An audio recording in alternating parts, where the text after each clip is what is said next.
I want to take you back to September 2023. Now, this wasn't when Skate Story was announced. That was further back in June of 2022. Rather, it's when I found out about it. This trailer made me cry. Set It On Fire by Blood Cultures became a mainstay on my playlist ever since watching this trailer. I think it's an example of a perfectly paced song. In a medium where pacing is so rarely discussed, it's notable just how perfectly it nails every beat of its storytelling in this 5-minute song. In addition to the music, the beautifully restrained lighting and brooding design of the environments are unexpected for a skating game to say the least. And lastly, that pure feeling of momentum as the trailer builds to its climax. It was all just so unique. One of a kind. But it's just a trailer. It's made specifically to make you feel a certain way when you watch it. That's not how the game is gonna feel to play. Except that it does. Whether it's a softer, more atmospheric level with a lower key song, or you could be barreling through an exciting linear level with music pumping and visuals blowing up. Whatever vibe that it goes for, it nails without question. The vibes are immaculate, which is good because vibes carry this game pretty hard. But I mean, you already knew that they were the best part of the game just by looking at it. As you play through the game and either absolutely nail or barely make it through each and every one of its stages, the music builds in intensity just as the stages build in complexity.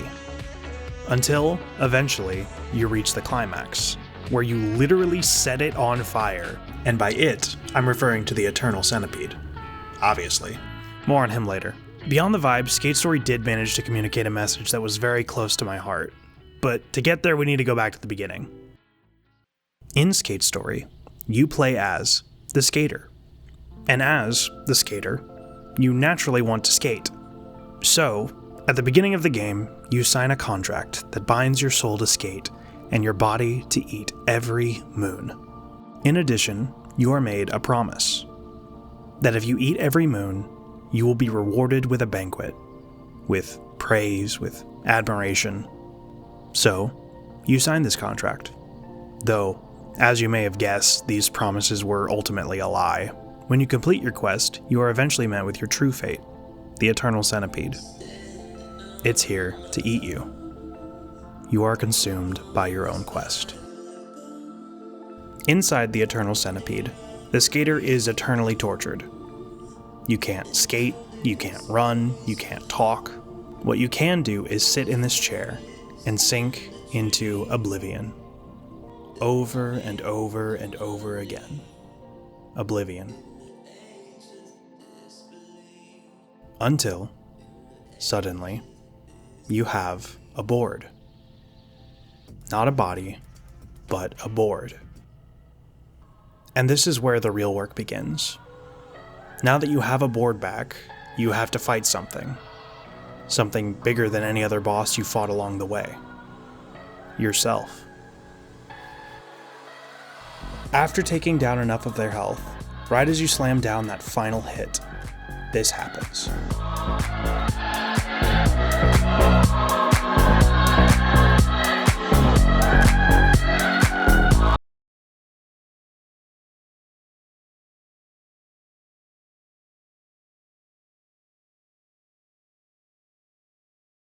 You're taken to a Unity scene editor to skate around.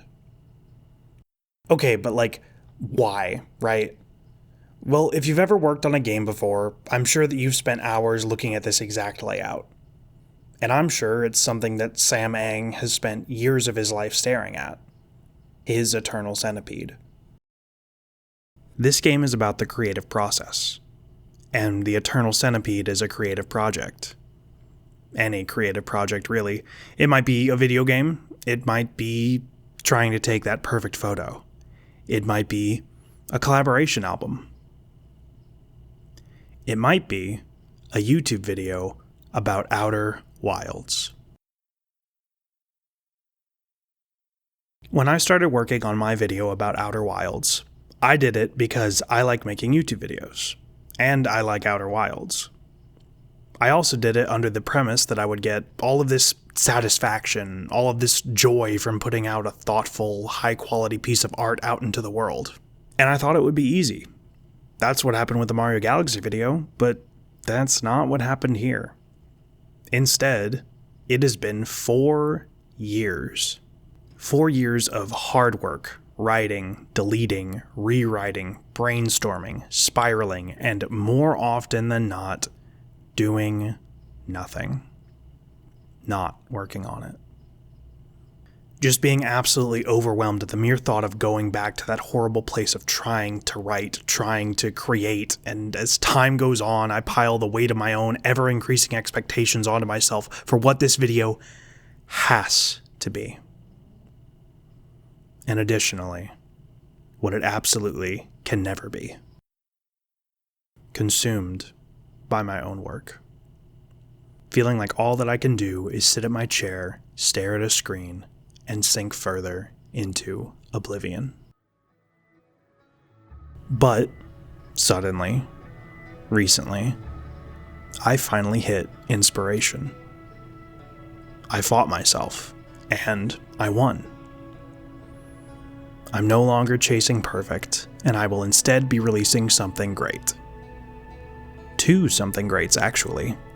As of the release of this video, there are 2 Outer Wilds videos coming out. One next week, and the second a week after that. Additionally, I am beginning work on a video about the Echoes of the Eye DLC and my experience with it. Thank you all for your support. I'll see you soon.